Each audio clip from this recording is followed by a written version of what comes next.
The Faraway Horses by Buck Brannaman with William Reynolds. Narrated by John Pruden. Copyright 2001 by Buck Brannaman with William Reynolds. This unabridged audiobook was published by arrangement with the Lyons Press, an imprint of Globe Pequot Press, and was produced in the year 2011 by Tantor Media Incorporated, which holds the copyright thereto. Forward. My life relationships with horses started after childhood, but I had wanted a pony as far back as I can remember. As a child of the 1950s and of a father who was a pioneer in television, I was never unaware of the impact of the TV Western in my life. It fed my need for horseflesh at an addictive rate. This ultimately alarmed my parents. We were urban-bound and landlocked on 3 sides, so to slip a pony into the backyard would have been quite impossible without the fabric of the neighborhood coming apart at the seams. Of course, I knew and actually understood the problem, but I refused to let the pressure off my parents.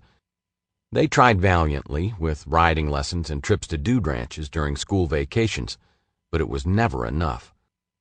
My first horse, unlike the Will James book of the same name, arrived during my early 20s. She was a young liver-chestnut quarter-horse mare with a flaxen mane and tail, and was, if in my eyes alone, perfect. I should have sensed some trouble when it took us 3 hours to load her into a neighbor's trailer. It required all sorts of ropes and pulleys with lots of yelling and screaming, but we got her in. My adventure had begun. I met Buck Brannaman in 1985.